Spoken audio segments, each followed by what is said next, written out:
2 décennies, les 2 dernières décennies, il a parlé de lui, tant sur le plan littéraire que sur le plan politique. C'est une icône.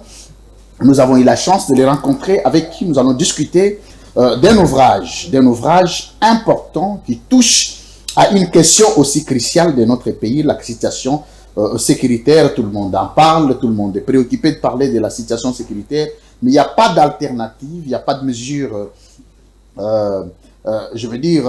alternative pour pallier à cette situation. Alors, il y a des Congolais qui réfléchissent et qui écrivent, qui proposent des notes, je veux dire techniques, pour que la situation de l'Est soit résolue. La paix. Tout de suite, comment? C'est la question que tout le monde se pose, mais il y a des réponses. Il y a des Congolais qui ont des réponses aujourd'hui. Nous les allons recevoir pour vous. Nous avons les signes honneurs de recevoir pour vous. Il s'appelle, on va le présenter, homme d'État congolais, écrivain, sénateur Didier Moumengi Tshikoudi. Alors, c'est comme ça qu'il s'appelle. Avant qu'il n'entre, qu'il fasse entrer sur ces prestigieux plateaux de CML13 Télévision, je suis avec Tania Moubouadi Burkal. Bienvenue à ce plateau spécial. Merci beaucoup. Comment ça va, madame? Ça va bien. Je suis ravie de partager ce plateau avec vous. Merci. Et je salue tous les téléspectateurs qui suivront cette émission. C'est un plaisir de recevoir Nathan Kianzangeleka. Bienvenue. Merci beaucoup, Louis-France. Comment ça va, Nathan? Ça va très très bien. Nous sommes en noir-blanc, votre couleur. Merci.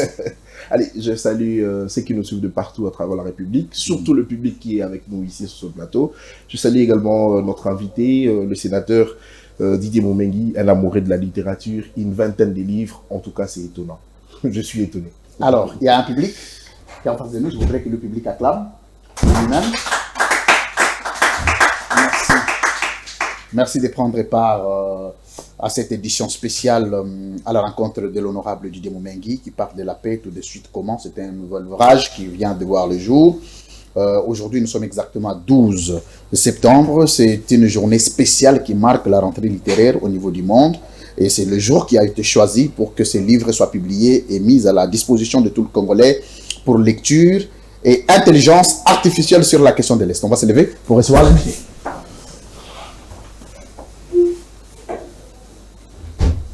Sénateur Didier Moumengi. Bonjour.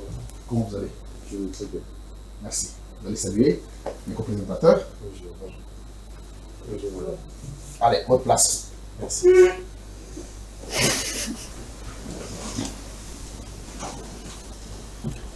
Monsieur Didier Moumengi, qui êtes-vous? Je suis Didier Moumengi, justement, écrivain. C'est fini. Je crois que c'est fini. Merci. Il va le faire avec beaucoup de modestie. Didier Moumengi a tenu la vie politique de Mosée Laurent Désiré Kabila jusqu'aux dernières minutes.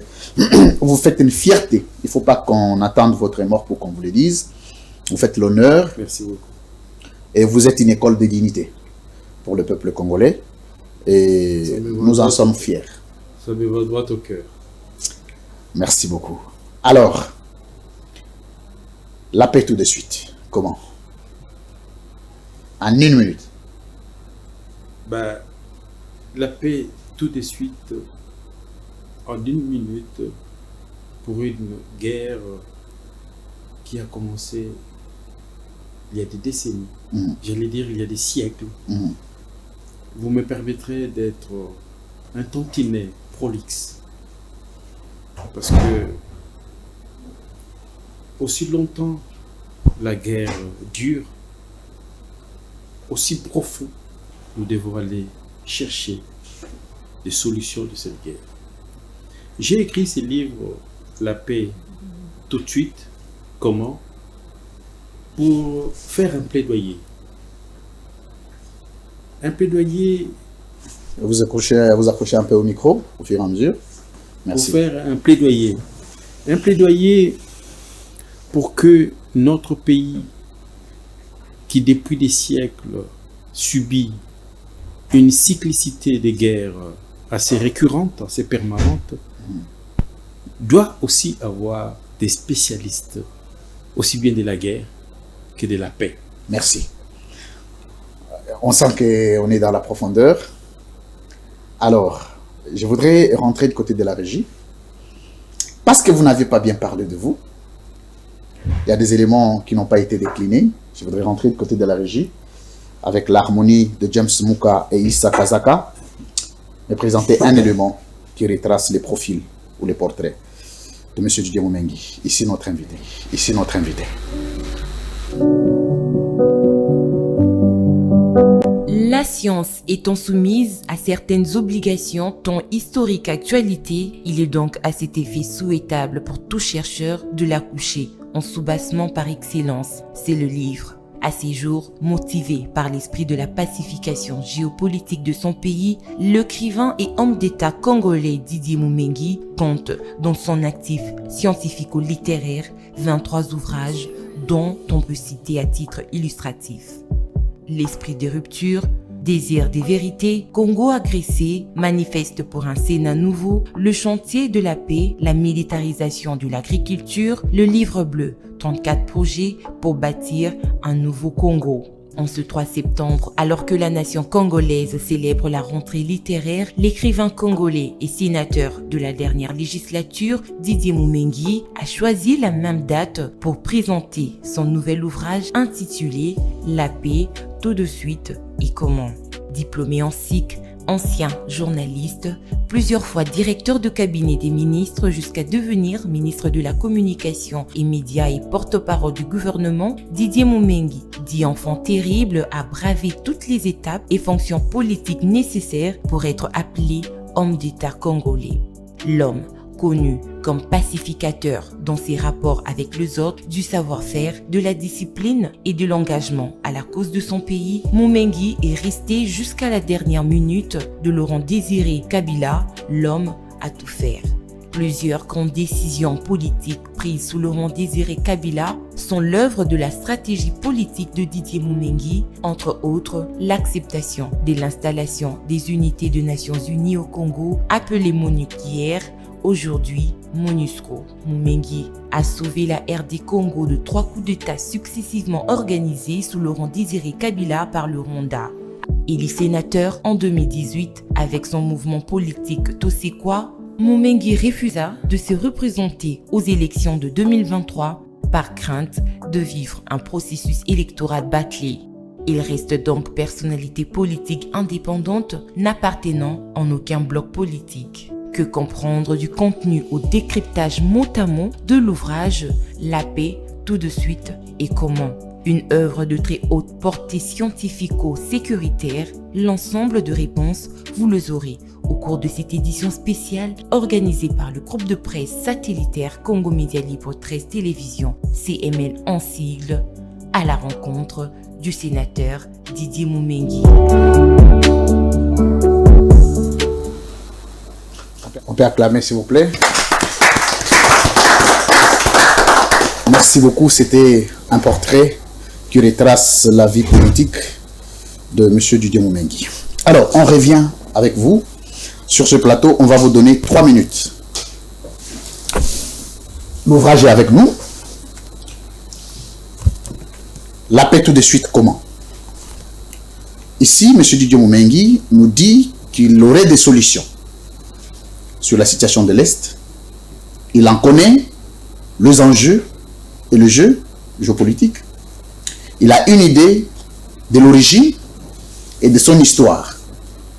Et il fait des recherches sur une politique comparée des crises dans le monde et il propose une alternative pour mettre fin à la situation que traverse le peuple congolais. Monsieur Didier Moumengi, en 3 minutes, comment peut-on résumer cette pensée? Alors,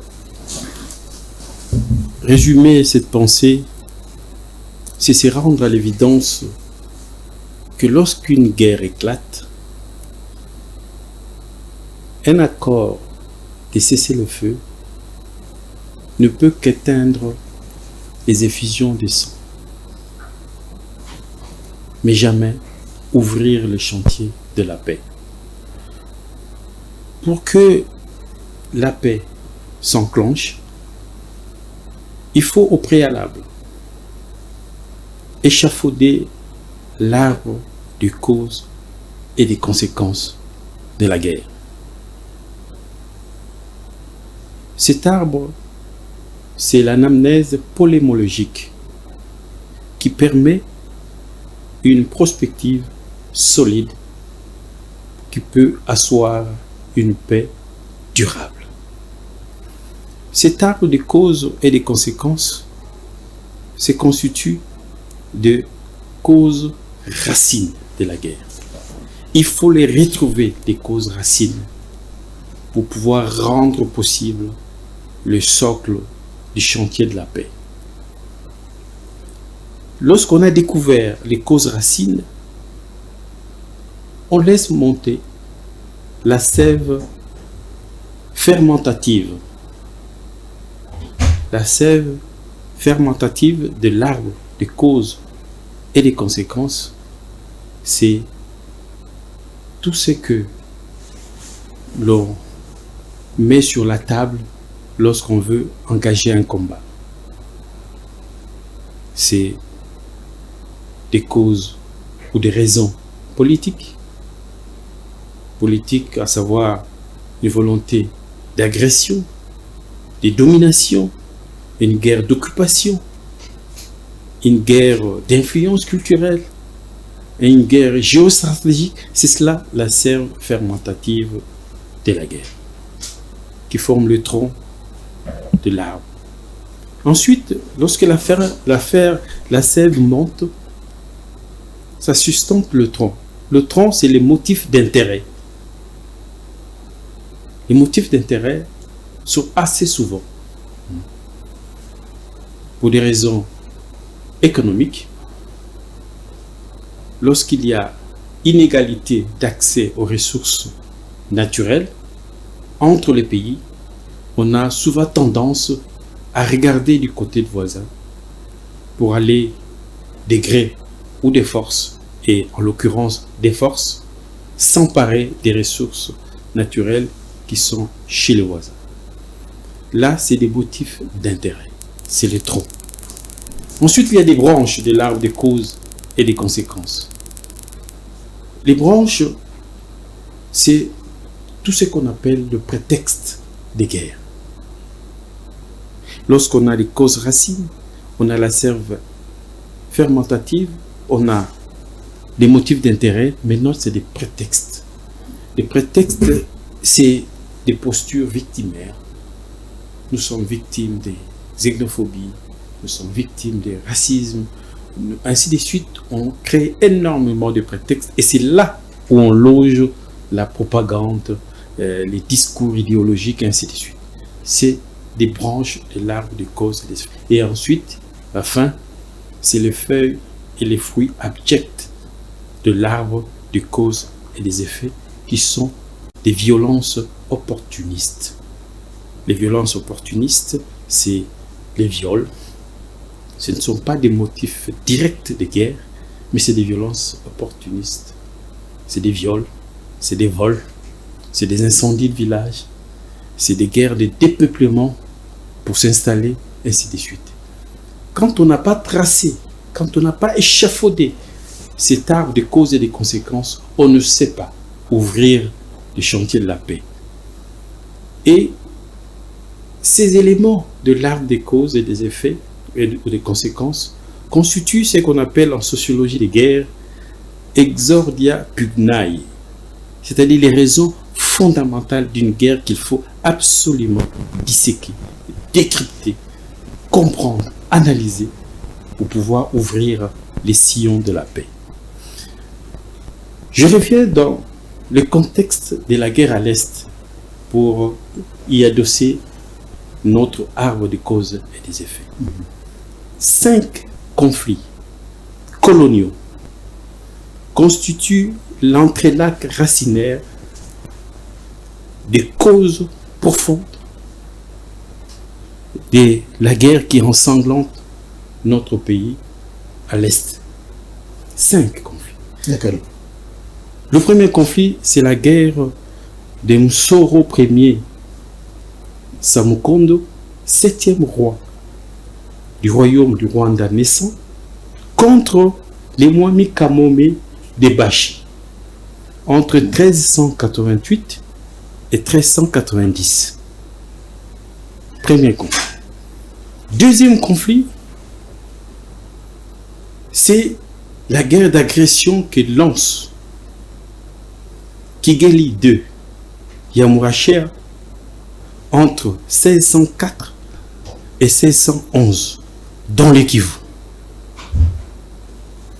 Le troisième conflit, c'est la guerre qui déclenche, guerre d'agression, toujours dans le Kivu, qui déclenche le 21e roi du Rwanda, qui s'appelait le roi Mibambwe III Sentabiyo, entre 1706 et 1777. Et ensuite, son fils reprend la guerre après sa mort. Son fils, c'est Yuye IV Gaindiro, qui lance la guerre entre 1754 et 1759, toujours dans le Kivu.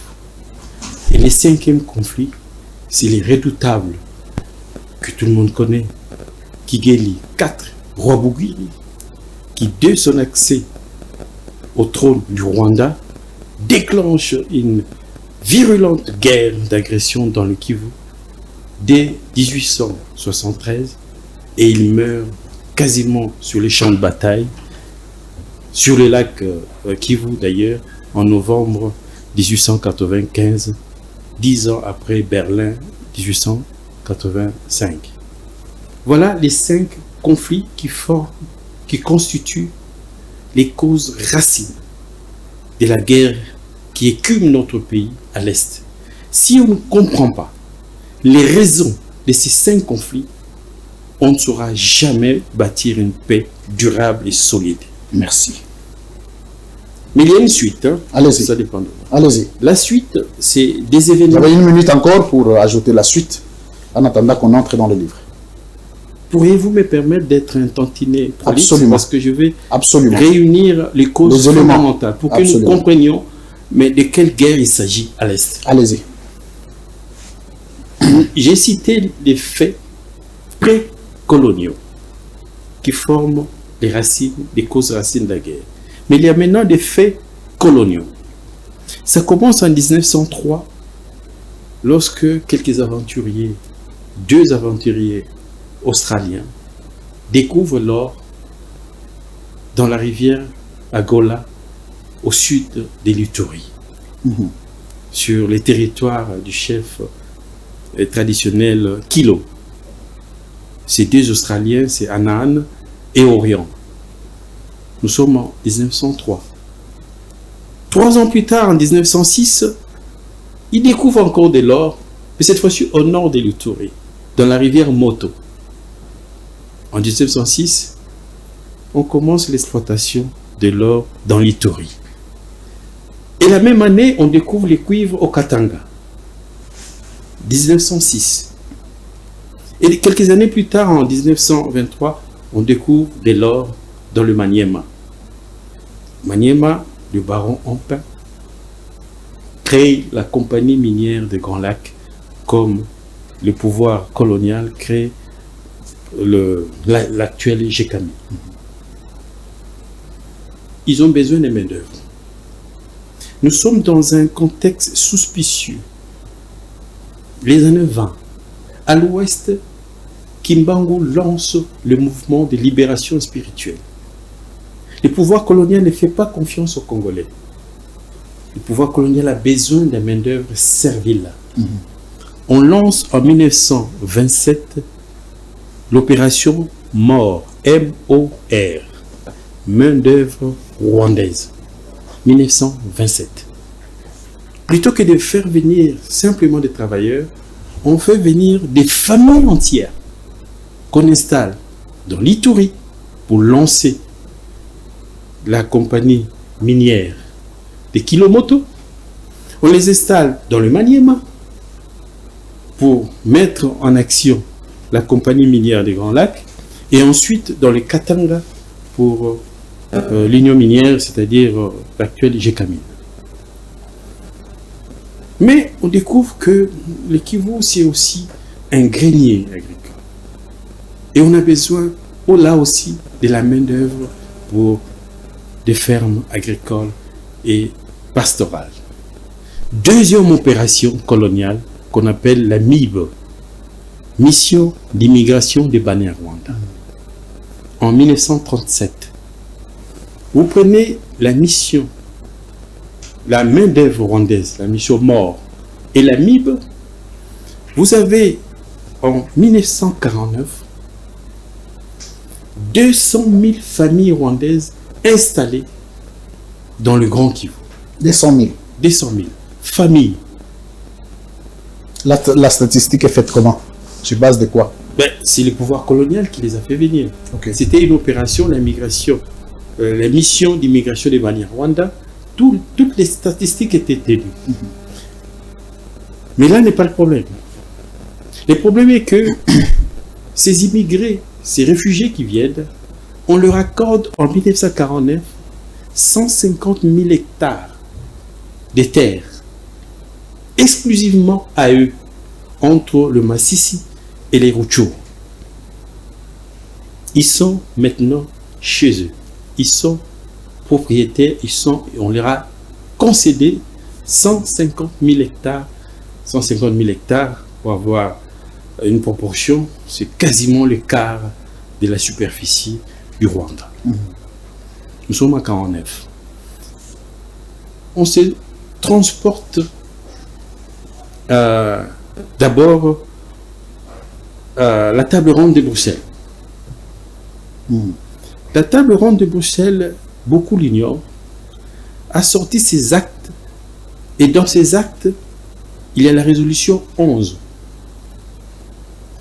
qui stipule que tous les Rwandais venus en RDC, dans le cadre aussi bien de la mission, de la main-d'œuvre rwandaise que de la MIB, ont droit de vote et d'élection. Nous sommes à la table ronde de Bruxelles. Mais avant la table ronde de Bruxelles, il y a eu la conférence d'Accra, convoquée par le président Kwame Nkrumah. Et là, Lumumba représente le mouvement national congolais Lumumba. Il rencontre les représentants de RADER. RADER, c'est le Rassemblement démocratique rwandais. Les représentants de l'UNAR. L'UNAR, c'est l'Union nationale rwandaise. Et le prince héritier du royaume du Burundi, Louis Rwagasore, qui était à la tête de l'UPRONA. Ces trois leaders disent à Lumumba, si on ne fait pas une confédération du Congo, Rwanda et Burundi, il y a de tels antagonismes ethniques dans nos deux pays que l'Est de la République démocratique du Congo risque d'être un volcan. Les trois leaders, les deux leaders rwandais et le prince Louis Rwagasore disent ça à Lumumba. Conscient, Lumumba convoque un congrès extraordinaire des mouvements nationalistes et unitaristes à Stanleyville, c'est-à-dire Kisangani. Nous sommes en octobre 58. De ces congrès sort un manifeste. Nous sommes en 58. Manifeste de la possible fédération du Congo, Rwanda et Burundi dès qu'on accède à l'indépendance. Fédération des trois pays. Fédération des trois pays. Pour devenir quoi? Un État, une région, un sous-État? Pour devenir un État fédéré. On devient fédération du Congo, du Rwanda et du Burundi. Ça, c'est la demande des leaders de l'UNAR, de l'Union nationale rwandaise, du RADER, du Rassemblement démocratique rwandais, et de l'UPRONA, que dirigeait le prince Louis Rwagasore. Pour quel objectif et pour quelle intention? L'intention était de faire un grand ensemble pour résorber les antagonismes ethniques. Autant la RDC, vaste territoire, à l'aube de la conférence des tables rondes, au terme du décret royal du 5 décembre 1933, on avait identifié et étiqueté 450 ethnies en RDC. Mais au Rwanda, c'est 3 ethnie qui déjà vivait des antagonismes dangereux, même au Burundi. Ces leaders avaient pensé que mettre ces pays ensemble éviterait que ces antagonismes ethniques se transforment en bellicisme ethnoculturel. C'est leur initiative. Je vous ai parlé de la table ronde, mais un autre phénomène va se passer à la table ronde. Ce sont les étudiants rwandais et burundais qui vont réclamer que l'indépendance de la RDC soit donnée en même temps que les deux indépendances des deux pays pour tout de suite aller vers la fédération. Sauf qu'il se passera des événements malheureux. C'est la mort de l'avant-dernier roi du Rwanda, le roi Mutara III. Et après sa mort commencent les pogroms anti-Tutsi au Rwanda, qui a fait que beaucoup de leaders rwandais, essentiellement des Tutsis, vont fuir ou venir vers la RDC. Et même Lumumba va faire d'un de ces réfugiés rwandais qui avaient rejoint les CEREA, le centre de regroupement africain, le mouvement qui conduisait à Kachamura, il va en faire un ministre, le ministre du commerce extérieur du tout premier gouvernement de Lumumba, Marcel Bisikuro, qui était un réfugié rwandais qui avait intégré le CEREA d'Anissé Kachamura. Nous devenons indépendants. Lumumba est tué janvier 61.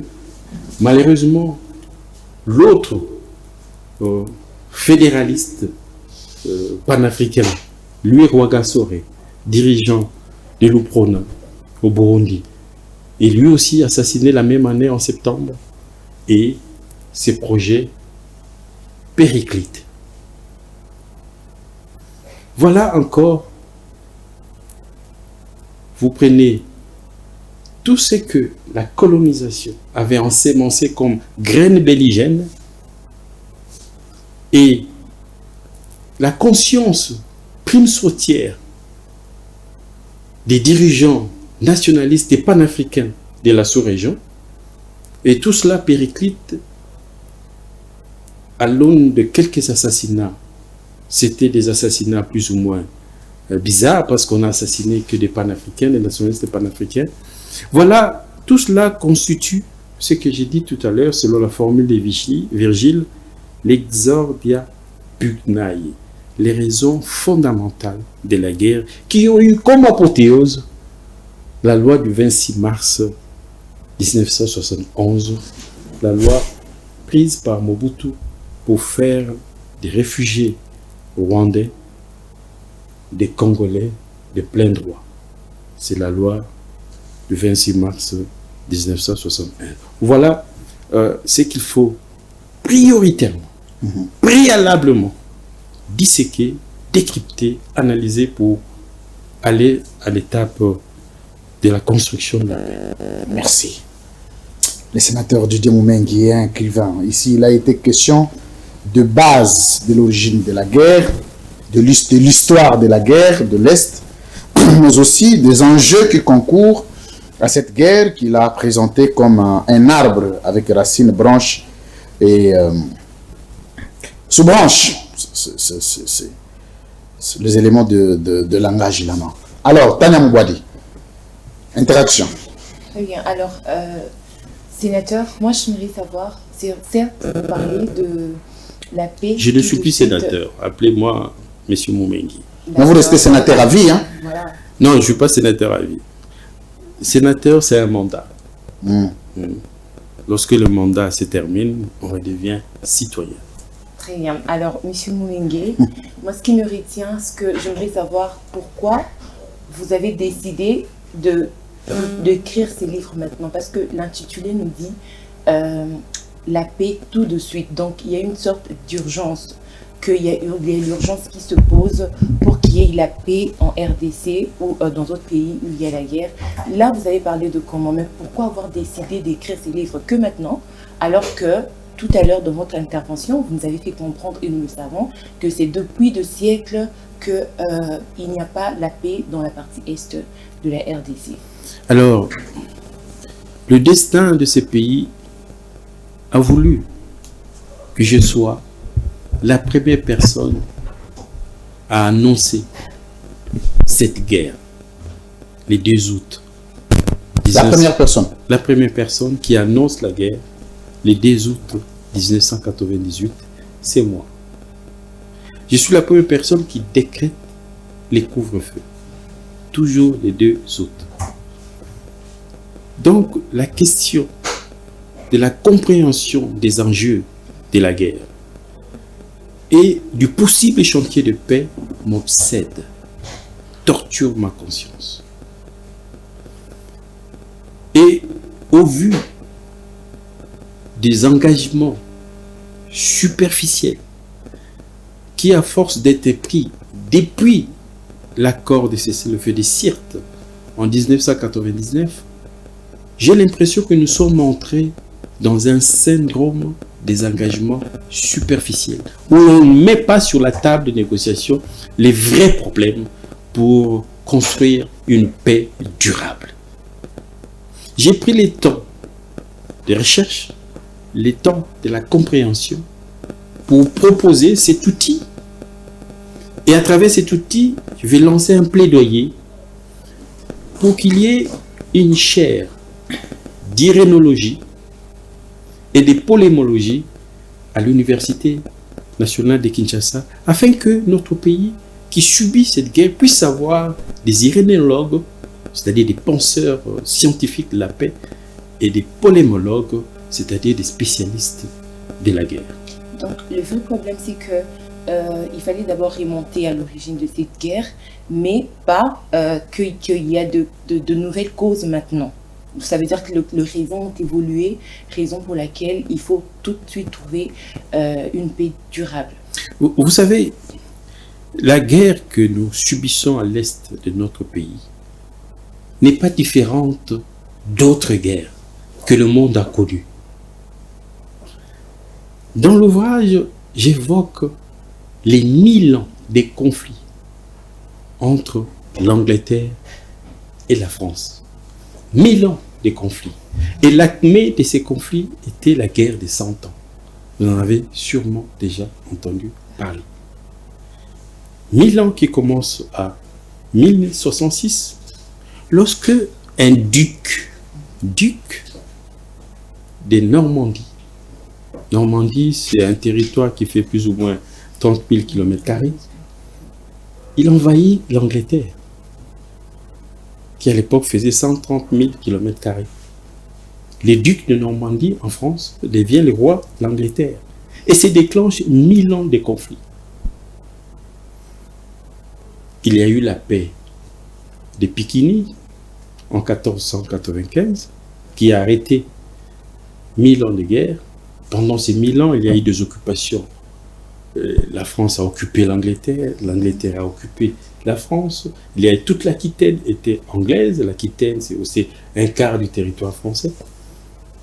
Mais qu'est-ce qui a été décisif dans cette guerre pour mettre fin à la guerre et aller à l'entente cordiale? C'est un projet d'interculturalité lancé par Napoléon Bonaparte.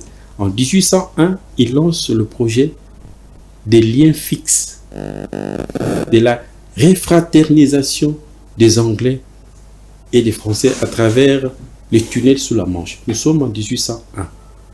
Mais ce projet sera réalisé plusieurs siècles après par M. Mitterrand et Mme Margaret Thatcher en 1992. Alors pensez-vous que la République va sortir, pensez-vous que la République va sortir indemne si et seulement si on réussissait à recouvrer cette paix?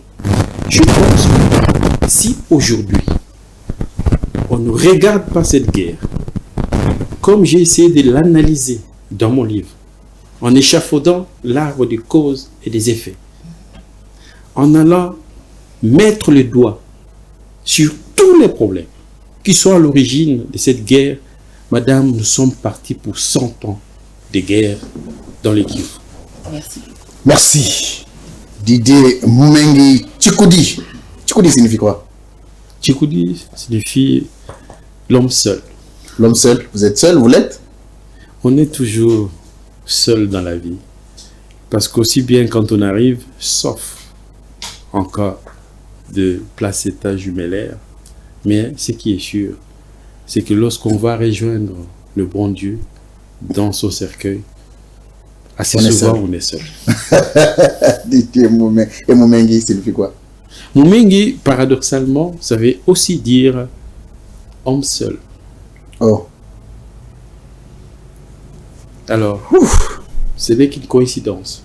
Parce que Moumengi, c'est le nom de mon père, du côté Mbundu, Idiofa. Tchikoudi, c'est mon nom du côté Songé, du Kassai. Mais tous les deux noms veulent absolument dire la même chose, homme seul. Quelle coïncidence.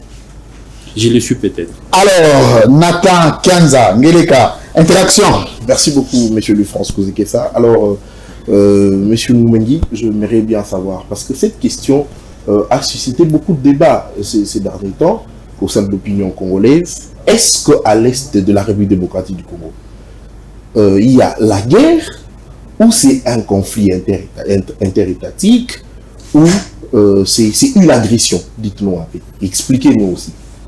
Alors, le Grand Kivu est devenu le déversoir de toutes les scories impensées, irrésolues de la sous-région des Grands Lacs. 2 chiffres pour illustrer les caractères poubelles de tous les problèmes de la région des Grands Lacs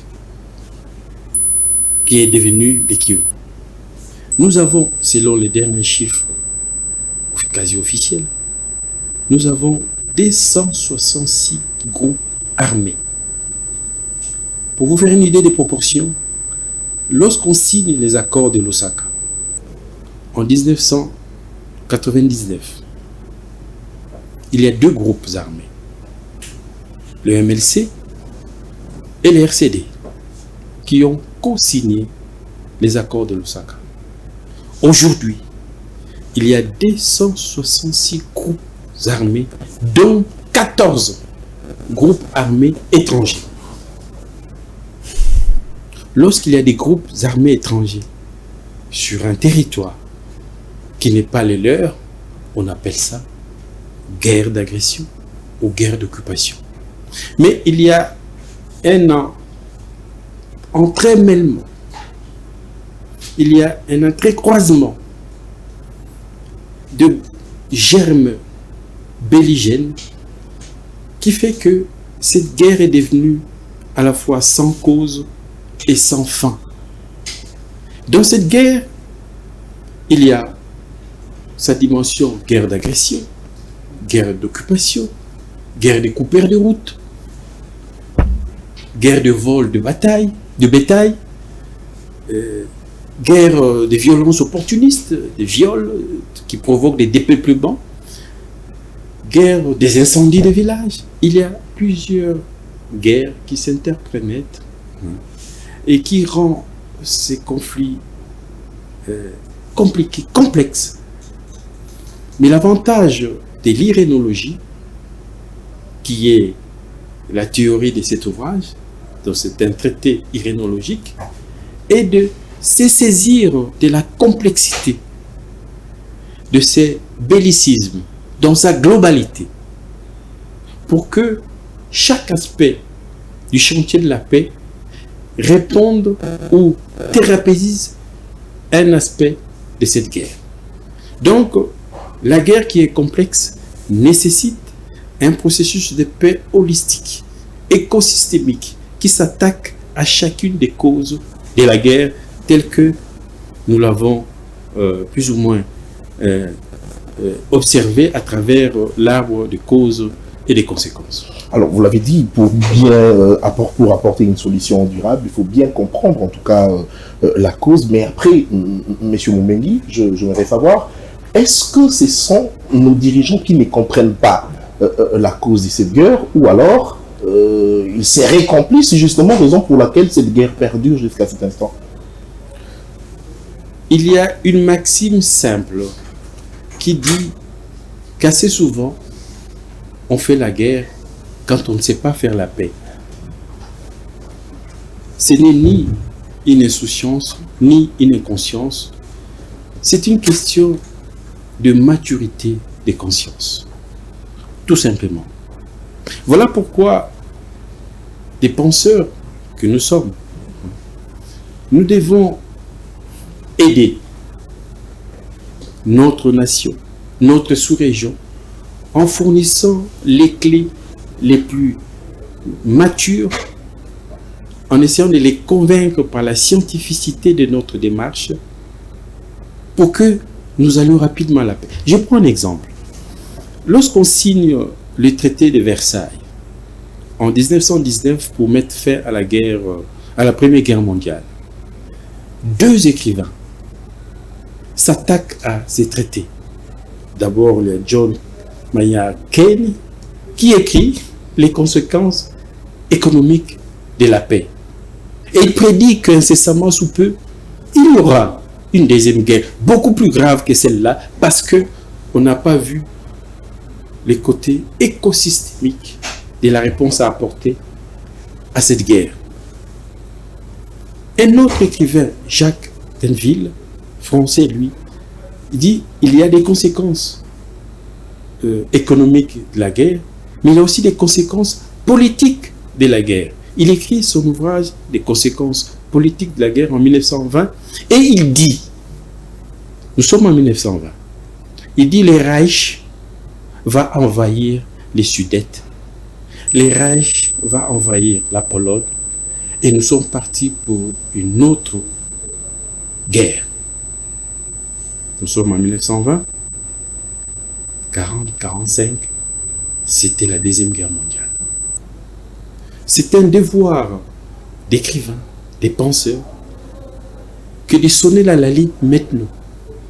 Dire que les solutions sont possibles.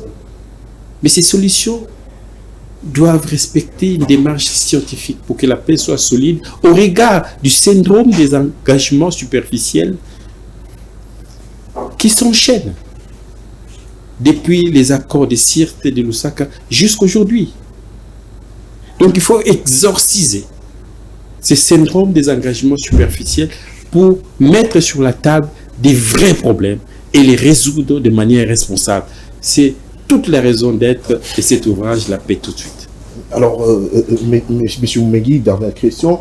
C'est vrai, il faudrait discuter en tout cas pour connaître justement le problème et puis apporter une solution. Mais moi, j'aimerais bien savoir, est-ce que c'est aussi, je dirais, la complicité de nos voisins, parce que la RDC est entourée de plusieurs pays voisins, que l'on pointe du doigt également, est-ce que c'est justement leur complicité qui fait en sorte qu'on ne puisse pas trouver la solution à ce problème? Est-ce que c'est parce qu'ils ne sont pas vrais envers nos dirigeants, le président de la République par exemple, qui à tout moment sillonne ça et là pour discuter avec ce président, question de nous apporter, de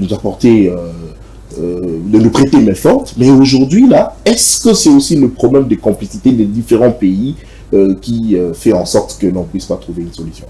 Alors, un éclairage. Vous allez parcourir cet ouvrage. Chaque fois, je renvoie des questions qui torturent nos consciences dans l'histoire.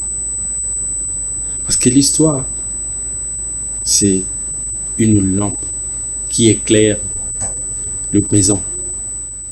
Je vais prendre un exemple. En 1661, il y a un empereur qui monte sur le trône en Chine. Et à l'époque, la Chine, c'est un pays des ethnies, c'est un pays des tribus, c'est un pays où la guerre est permanente. Il monte sur le trône, il s'appelle Kangxi. Il dit, c'est maintenant qu'il faut bâtir la nation chinoise. Qu'est-ce qu'il fait? Il crée 2 gouvernements. Le premier gouvernement, il appelle l'Ifan Yuan. C'est le gouvernement des relations transfrontalières. Il dit, on n'a jamais de frontières naturelles. Les nations n'ont jamais de frontières naturelles. Parce que le mot frontière découle du mot belliciste front. Alors, puisque les frontières ne sont jamais naturelles, il faut penser ces frontières-là. Son gouvernement, Lee Kuan Yew, avait mission de penser à l'interculturalité qui doit nourrir toutes les frontières de la Chine. Premier gouvernement. Deuxième gouvernement, il appelle Li Bu. Li Bu, c'est le gouvernement des rites. Et il dit qu'Anxi, il n'y a pas que des frontières extérieures. Il y a aussi des frontières intérieures entre les ethnies. Peut-être en allant au fond de préceptes, des traditions, des coutumes qui élèvent des frontières entre les ethnies, nous allons découvrir des similitudes qui va créer la fraternité, qui va créer la solidarité, qui fera que la Chine, dans son intérieur, soit soudée et forte. En faisant cela, nous dégageons des raisons profondes de bellicité entre ethnies chinoises. Merci. Ce qu'il a fait au XVIIe siècle, l'empereur Kangxi devrait nous inspirer. Qu'est-ce qu'il fait? Il va dans toutes les ethnies de la Chine. Il dit, envoyez-moi tout ce que vous avez comme meilleur esprit, tout ce que vous avez comme intelligence éclairée. Ils vont habiter avec moi dans la maison impériale. Et il va à l'étranger. Je cherche les lumières, les gens intelligents pour m'aider à construire la nouvelle Chine. Il faut que nous pensions une synthèse. D'abord, ce que j'appelle dans le livre la communocratie transfrontalière. Détruire les murs intérieurs qui nous séparent et qui créent des tribus qui se regardent en chaîne de faïence à l'intérieur du pays et qui rend la nation fragile. Merci. Et ensuite voir du côté des frontières extérieures où pouvons-nous bâtir une communocratie transfrontalière pour qu'il y ait fraternité, interculturalité le long de nos frontières. Nous en avons 9. Les peuples ont été anarchiquement séparés. Il est temps de penser aussi bien nos frontières intérieures que nos frontières extérieures. Merci beaucoup, mesdames, messieurs. Vous suivez cette édition spéciale à la rencontre de l'honorable Didier Mumengui, homme d'État et écrivain congolais. Là, c'était l'histoire. Vous savez, le livre tel que présenté ici est un livre qui a été recoupé en 3, tout naturellement, qui a une partie de l'histoire, de la factualité, mais aussi des perspectives en termes d'intelligence à mettre en place pour pallier cette situation, à cette situation de la paix de l'Est. Après l'histoire, on va entrer au présent, monsieur Didier Mumengui, parce que c'est là où on va entamer, on va scripter les quelques pages du livre.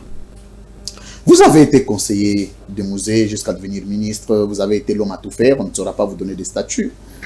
Vous avez vu Joseph Kabila venir, vous avez vu Félix Tshisekedi venir aujourd'hui sur la question de l'Est, M. Didier Mumengui. À quel niveau nous avions failli en tant qu'État pour régler cette question? Est-ce que cette question ne relève que de la pensée telle qu'elle est présentée ou relève aussi de la capacité d'un chef de l'État qui organise une armée et qui va dissuader l'ennemi pour conquérir la paix? Ça, c'est la première question. La deuxième, à quel niveau il y a une négligence en tant qu'État pour qu'aujourd'hui, cette question de l'Est devienne mythique au lieu d'être une question ordinaire qui mérite d'être combattue par un État que nous sommes? Alors, c'est pour ça que j'ai commencé par l'arbre de causes et des conséquences. C'est pour redresser l'historicité de cette guerre, les négligences coloniales, les faux pas post-coloniaux qui ont amené à cette situation. En un mot, ce sont les impensés. Les impensés. Les impensés sociétaux qui s'expriment en bellicité cyclique.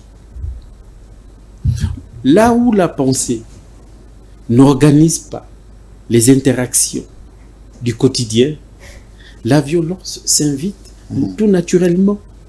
Parce que l'homme, comme l'a dit Jean-Paul Sartre, l'humanité, c'est un processus d'hominisation.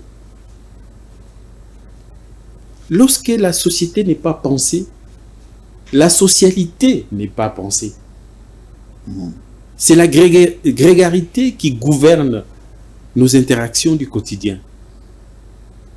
Et la grégarité s'accompagne assez souvent de la violence. J'ai cité 2 décrets. Je prends la dimension frontière ethno-culturelle interne. Lorsque la colonisation arrive, d'abord ils prennent un décret du 2 mai 1910. On organise les chefferies traditionnelles. Est-ce que savez-vous que c'est la colonisation qui nous a séparés en villages, en ethnies, en tribus? Et pour beaucoup de tribus, les estampilles ont été décidées par le pouvoir colonial.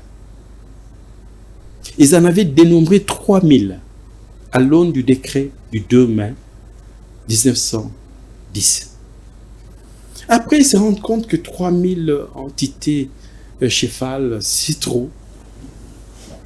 Ils sortent un deuxième décret en décembre 1933 qui ramène les 3000 ethnies à 450 ethnies.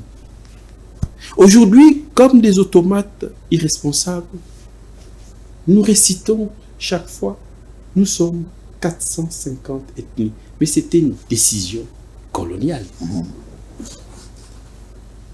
Mais ne pouvons-nous pas nous arrêter, chercher les similitudes qu'il y a, les similitudes ontologiques, les similitudes culturelles qu'il y a entre nos ethnies pour construire l'interculturalité? Pourquoi ne les faisons-nous pas et arriver à la nation? La nation, c'est une construction. La République, c'est une élaboration. Ce n'est pas une donnée de la nature. Nous ne l'avons pas pensé. Et tout ce qui est impensé s'exprime par la socialité, c'est-à-dire par la violence. Et c'est valable pour nos frontières. Nous avions, je vous ai cité les 5 conflits précoloniaux. Mais il y a eu l'Afrique avant la colonisation et l'Afrique après la colonisation. Et je vous ai dit qu'il faut, dans l'arbre des causes et des effets, il faut dégager des prétextes qui sont les fruits abjects de l'arbre des causes et des conséquences. Les prétextes sont peut-être ethniques. On a vu ici des Tutsis prendre une posture victimaire. Nous sommes en danger en RDC. Mais comment dégager ces dangers? Je propose la communocratie transformée, voir dans les similitudes qui nous caractérisent des sillons d'interculturalité à bâtir. Et pour répondre de manière brève à votre question, je veux dire, la paix n'est jamais au bout du fusil. La paix, c'est une question de profonde réflexion. Mais il faut avoir le courage de mettre sur la table tous les problèmes. Tous les problèmes. Et c'est pour ça, dans les livres, il y a la paix culturelle qu'il faut construire, la paix politique qu'il faut bâtir, la paix économique qu'il faut échafauder, et ensuite la paix diplomatique et sécurité qu'il faut penser et mettre en place. Merci beaucoup pour cet exposé très brillant. Monsieur Didier Moumengi a été l'homme à tout faire avec Mouzé Laurent-Désiré Kabila, sachant que Mouzé n'a pas pu aussi pacifier l'Est de la RDC. Pourtant, en ce moment, vous aviez avec vous l'ensemble du pouvoir politique pour penser la question de l'Est. Qu'est-ce qui vous a manqué avec Mouzé de pacifier l'Est? Alors, il ne faut pas oublier une chose fondamentale. Au mois de mars 1998, Mouzé avait lancé le projet de la conférence internationale sur la paix dans les Grands Lacs. Je faisais partie du comité organisateur. Déjà à l'époque, nous sommes au mois de mars. Vous aviez quel âge à l'époque? Bah, ne vous occupez pas de mon âge. J'avais 2 enfants seulement. J'en ai 4 maintenant. Ok. Je faisais partie du comité, je n'étais pas encore ministre, mais je faisais partie du comité organisateur de cette conférence. Déjà à l'époque, il était question que nous nous retrouvions. Tous les pays de la région des Grands Lacs, élargis à l'Ouganda, pour regarder les yeux dans les yeux nos problèmes et les résoudre en leader responsable. Malheureusement, cette conférence n'a pas pu se tenir et la guerre a surpris Mouzé dans son projet de conférence internationale sur la paix et sur la paix dans la région des Grands Lacs. Alors, lorsque la guerre éclate, l'urgence, c'est d'abord la résistance.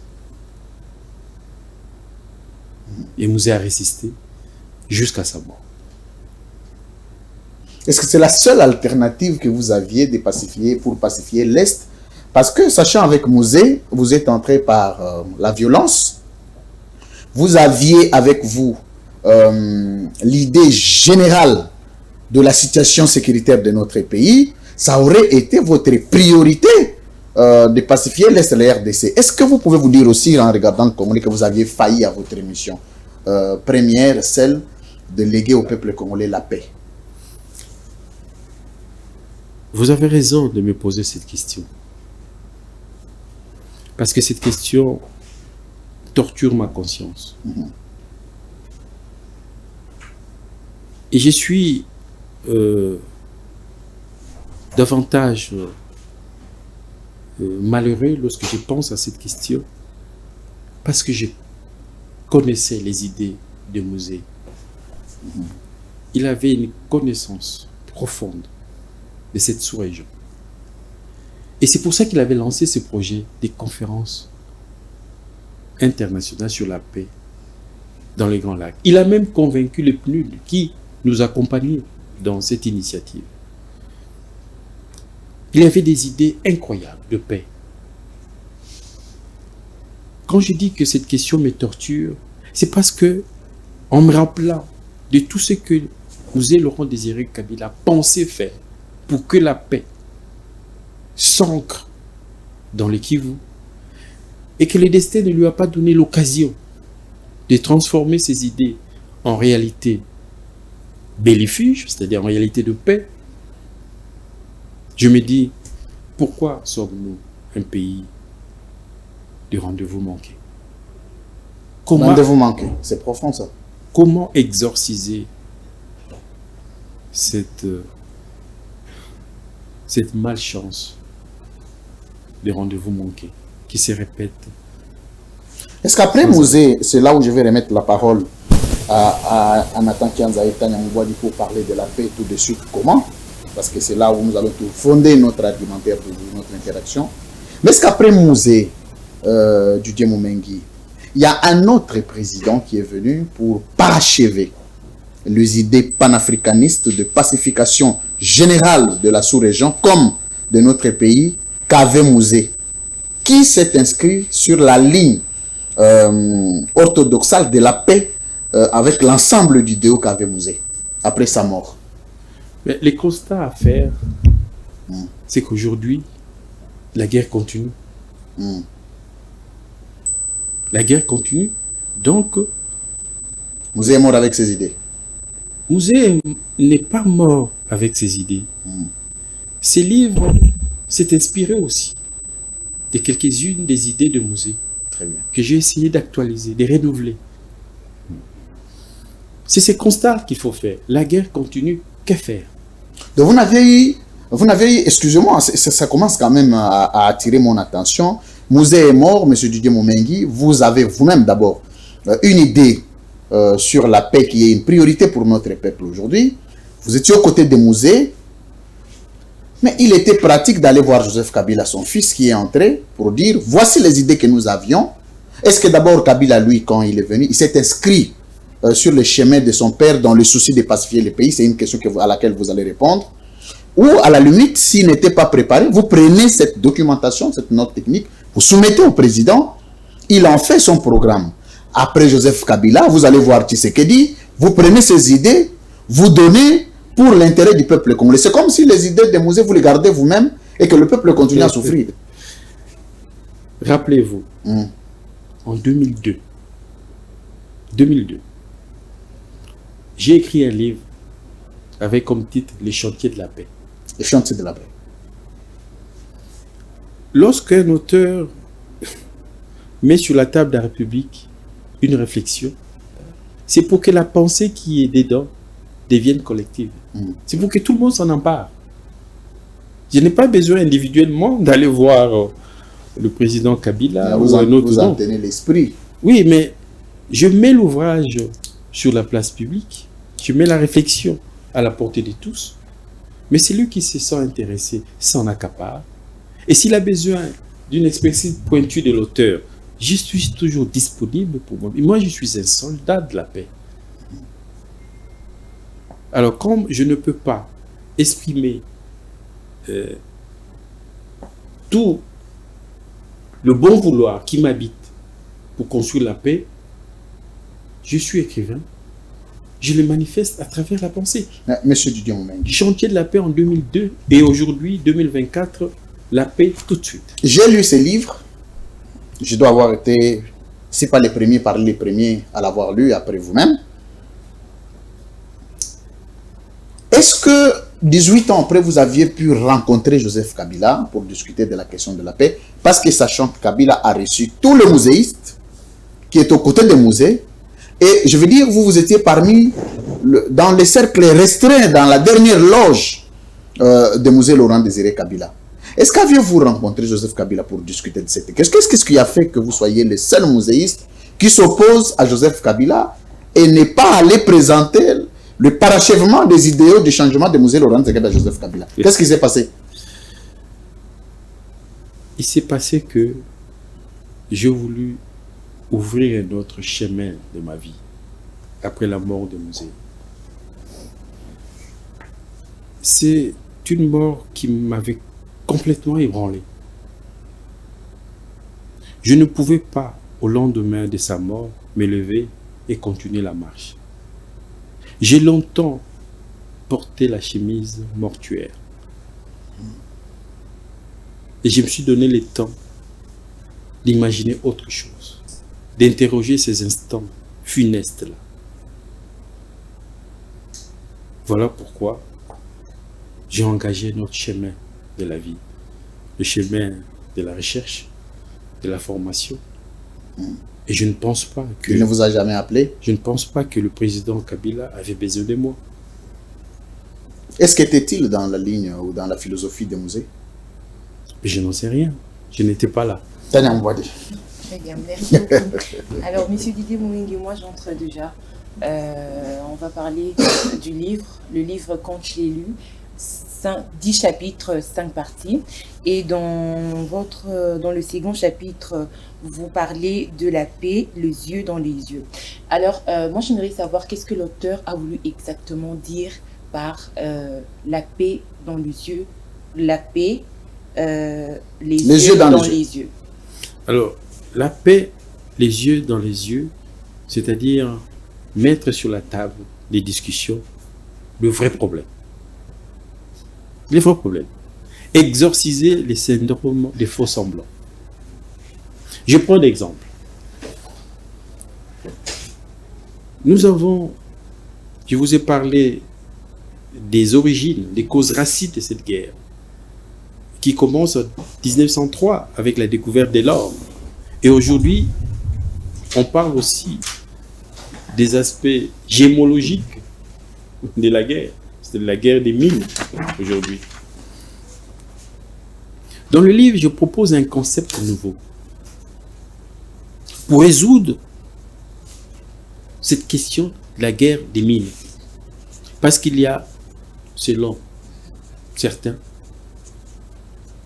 des mines au Congo qu'il faut prendre des forces. Je propose un concept nouveau que j'appelle EIP, Entreprise et Industrie Pacifiante. Ce concept, c'est faire les plaidoyers auprès des consommateurs finaux de nos produits miniers, leur demander, pour contribuer à la paix à l'Est, d'investir dans le Kivu. Mais investir dans le Kivu sous la bannière de EIP, c'est-à-dire créer des industries d'exploitation minière en créant au sein des entreprises ou des industries les départements de l'interculturalité. Ces départements, c'est pour que les employés de chaque entreprise, de chaque industrie minière, viennent de toutes les communautés de la sous-région. À l'intérieur de l'entreprise, il y a une formation à l'interculturalité qui fera de ces employés les ambassadeurs de la paix dans leur communauté. Nous réglons un aspect de cette guerre qui est l'ethno-nationalisme étroit. Les tribus, les ethnies qui se regardent en chef de faïence. Ça, c'est une chose. Deuxième chose, donc en élaguant cet aspect, nous avons une frontière à gérer. Comment gérer cette frontière? Nous redressons l'historicité de la présence des communautés rwandaises dans notre pays et nous construisons ce que j'appelle la communocratie transfrontalière. Qu'est-ce que nous avons en commun?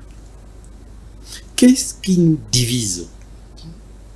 Ce que nous avons en commun, créons des similitudes pour des interactions interculturelles. Ce qui nous divise, mais transformons ces différentialismes en solidarité sous-régionale que j'appelle le co-développement sous-régional. Ok. Alors, une frontière à gérer. Vous avez parlé aussi de conflits de minerais. Tout à l'heure, vous avez dit que on fait la guerre que quand on ne sait pas faire la paix. Mais ne pensez-vous pas que dans ce contexte-là, il est quand même nécessaire que la guerre intervienne pour qu'il y ait une paix exactement durable, pour ne pas qu'il y ait récidive? Non, mais nous sommes en guerre. Ce n'est pas que la guerre intervienne, nous sommes en guerre. Et j'ai dit tout à l'heure, lorsque la guerre éclate, la cessation des hostilités n'est plus suffisante pour faire la paix. Il faut exhumer les causes racines du conflit pour bâtir une paix durable. Donc, c'est maintenant qu'il faut reconvoquer. Madame, il y a une vingtaine d'accords pour cette séquence de guerre. Une vingtaine d'accords. Depuis l'accord de Sirte en 1999 jusqu'au dernier processus de Luanda ou de Nairobi. Qui ne produisent pas d'effet. Qui ne produisent aucun effet. D'où une guerre de façon officielle, par exemple. Mais, vous savez, c'est très bien que vous révéliez sur cette histoire. La guerre, ou la route de la guerre, est une impasse dont la dernière adresse s'appelle la paix. Vous pouvez mettre 1000 ans de conflits comme les Anglais et les Français. Vous pouvez mettre un siècle de guerre comme les Hittites et les Égyptiens avec Ramsès II. On finit toujours par un traité de paix. Alors, où vous pensez la paix tout de suite pour éviter des pertes en vies humaines, des pertes parfois inutiles, pour éviter non seulement des violences, mais des traumatismes et des violences qui changent toute la trajectoire tout le destin d'un peuple. Il faut penser la paix tout de suite pour ne pas prolonger inutilement les affres de la guerre. Merci. Monsieur Didier Mumengi Tshikoudi. Alors, pour ceux qui me suivent, mesdames, messieurs, cette émission, enfin, ces différents rendez-vous auront 6 épisodes. Nous allons rencontrer M. Didier Moumengi 6 fois dans ces différentes rencontres. La première rencontre est en train de poser les fondamentaux ou les fondements sur la paix, l'historicité de la paix, l'alternative de la paix, mais aussi l'expérience politique pour résoudre cette question de paix. Parce qu'il en a été acteur à un certain moment, il faut que lui-même soit outillé. Et donc, parmi les épisodes, nous choisirons un épisode qui reviendra essentiellement sur son expérience politique, ou les 3 épisodes sur son expérience politique vécue, mais aussi l'homme qui parlait en dernier à l'oreille de Mouzé. On viendra exploiter la vraie vision, parce qu'on n'en a jamais parlé. Je l'entends parler dans le média, mais personne ne lui pose la question sur la vision de gouvernance qu'avait Mouzé, et spécialement sur la question de la paix. Et je crois qu'on reviendra parmi les épisodes sur cette question. Il nous a fait quand même plaisir d'accepter cela, M. Didier Moumengi. Tchikoudi. Alors, il faut dire que les 6 épisodes, c'est la paix politique, la paix économique, la paix diplomatique et culturelle, la paix culturelle et la paix sociale et la paix par les diasporas. Très bien. Donc, les 6. Là, ce sont des branches techniques, mais moi je voulais vous présenter la situation dans sa globalité, et les 6 épisodes reviendront dans chacun sur une paix selon un secteur. Donc les 6 épisodes font les 6 parties de l'ouvrage, qui est une théorie du traité de paix ad hoc pour la crise des Grands Lacs. Moumengi a parlé ici de la paix sur le plan sécuritaire, donc la paix militaire, la paix diplomatique, la paix économique, la paix culturelle et la paix sociale. Donc, on reviendra, c'est dans ces livres, on va suffisamment l'exploiter. Monsieur Nathan Kianza. Très bien. Merci beaucoup, monsieur Lufranc Kouzekefa. Je suis dans le chapitre 3, monsieur Moumengi, vous parlez de la paix tout de suite. Comment?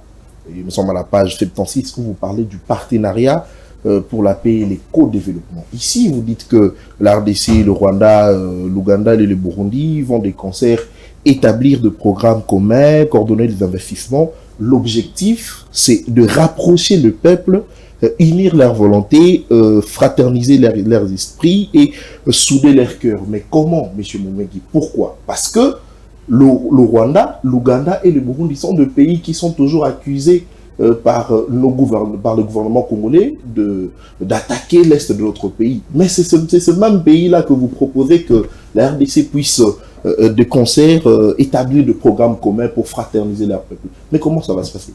Alors, et dans le livre, j'ai fait une illustration. Aujourd'hui, en Angola, il y a un grand chantier d'infrastructure. Les corridors de Lobito, mais aussi les corridors de Chikapa, pour que l'économie minière katangaise transite par l'Angola pour rejoindre la mer et aller à l'exportation. Mais d'accord.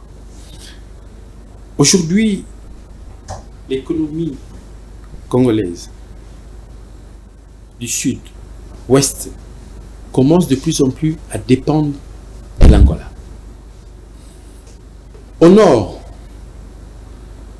notre système économique dépend de la République centrafricaine.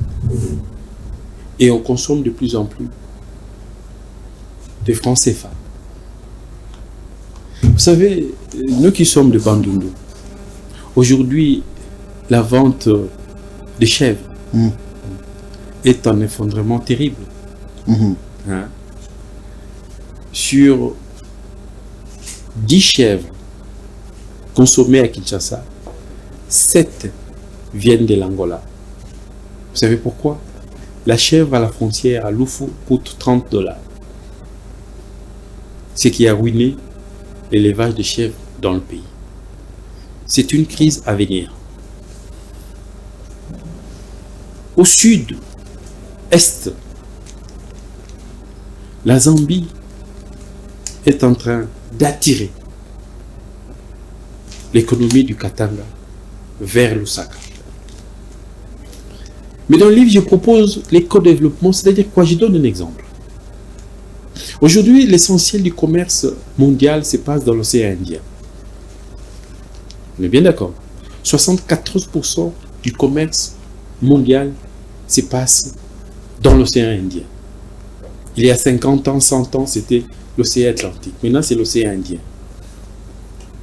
Nous avons une opportunité aujourd'hui. Faire de Kisangani le grand port intérieur de l'Afrique. Pourquoi? Pour couper l'Afrique en deux, bâtir l'Afrique médiane. Alors, les bateaux qui contournent l'Afrique, qui viennent de l'Inde, de la Chine, de Dubaï, et qui contournent l'Afrique, par l'Afrique du Sud, qui remontent l'Atlantique, puissent s'arrêter à Mombasa. C'est l'Afrique médiane. Prendre le rail, la route, jusqu'à Kisangani. Premier transbordement. Les corridors nord, à partir de Kisangani, il y a une route qui va jusqu'à Lagos. Transbordement par voie fluviale. De Kisangani, on descend. On arrose Congo-Brazzaville, Angola, Namibie et ainsi de suite. Nous devons lancer ces défis-là. Faire de Kisangani les plus grands ports intérieurs d'Afrique.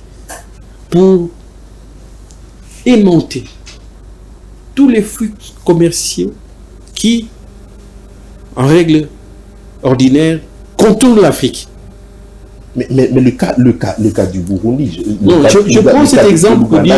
Et l'Angola, et le Rwanda, c'est ce pays qui nous agressent, nous connaissons. Okay. Comment nous allons faire nos échanges?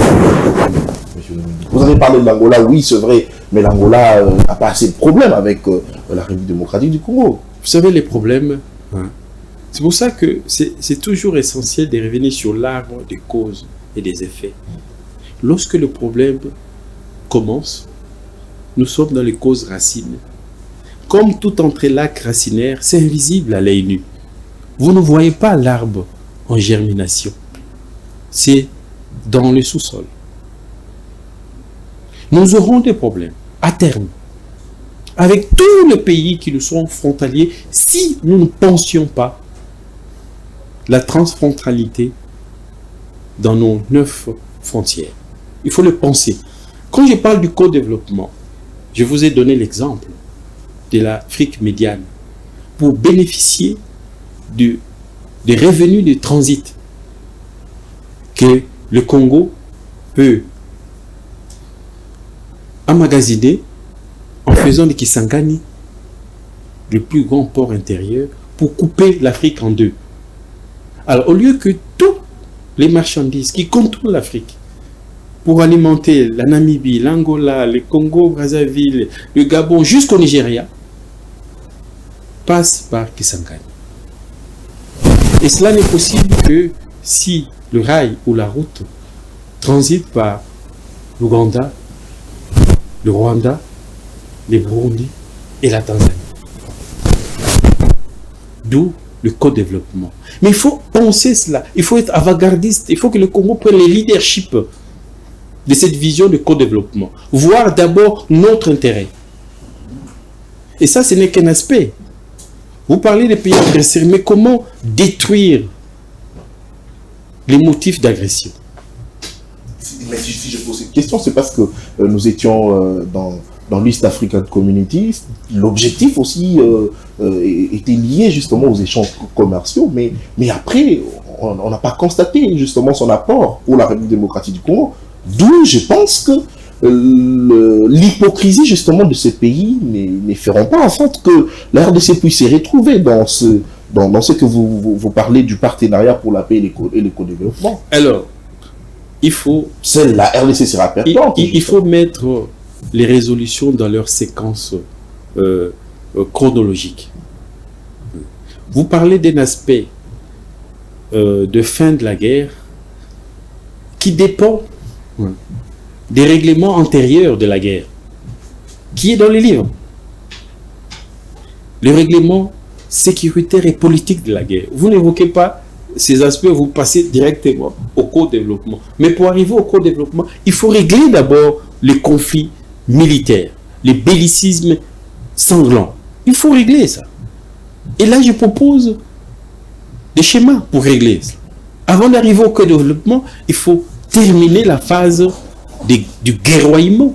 Merci. La phase des effusions de sang. Et il y a des outils factuels qui permettent de faire taire les armes dans le meilleur délai dans les Grands Lacs. Merci. Je le propose dans l'ouvrage, il fallait commencer par là avant Très bien. d'évoquer les co-développement. Merci beaucoup, monsieur Lydia Moumengi. Je rappelle ici que les prochains épisodes que nous aurons ici sur ce plateau sera concentré sur, d'abord le premier épisode, c'est la paix militaire. C'est les prochains épisodes que nous allons attaquer. La paix militaire. La paix militaire avant d'aller à la paix économique et la paix culturelle pourra intervenir. Là aussi, c'est une paix qui est une branche très importante, la paix culturelle, parce que la culture aujourd'hui joue un La paix grand rôle. culturelle vient directement après la paix militaire. Très bien. Oui. Merci beaucoup. On va tenir compte de l'organisation du penseur lui-même. Il faut rappeler que vous étiez le fils de Mouzé, vous aussi. Ben oui, Oui. Mouzé a appelé mes parents. Donc il y a des choses que Mouzé pouvait faire avec vous qu'il ne pouvait pas Pour faire avec quelqu'un l'anecdote. d'autre. Anecdote, j'aime beaucoup. Mouzé a appelé mes parents après la guerre. Mhm. Pour leur dire, cet enfant n'est plus le vôtre. Il devient mon fils. Mhm. Parce que vous ne savez pas ce qu'il a fait pendant cette guerre. S'il n'était pas célèbre, il allait prendre le nom de Kabila. Donc Mouzé, pour moi, c'est un père. Celui qui a fait de vous un fils, comment vous l'avez rencontré? En 30 secondes avant de donner la parole au public. Parce que c'est une question que vous n'évoquez jamais. Comment vous rencontrez Mouzé, un maquisard, vous n'avez jamais fait la rébellion? Aujourd'hui, Mouzé le président, vous devenez tout puissant à côté de Mouzé. Vous le rencontrez comment et où? Mais c'est tout simple. Moi, je suis filleul de Mabika Kalanda. Mabika Kalanda. Professeur? Le professeur Mabika Kalanda. Et c'est lui qui m'a appris à écrire. Dès que j'ai atteint mes 18 ans, il m'a intimé l'ordre de rejoindre le mouvement national congolais Lumumba. C'est ce que je fais dans mes 18 ans. Mouzé arrive, il me met en contact avec Louangi, Célestin Louangi, qui à l'époque était une des grandes personnalités de l'AFDEL. Et c'est Célestin Louangi qui me fait venir à Kinshasa. Parce que j'avais déjà fini mes études, j'ai commencé à travailler en Europe. Il m'a dit, comme tu es dans le milieu de la presse, il faut venir nous aider ici à Kinshasa.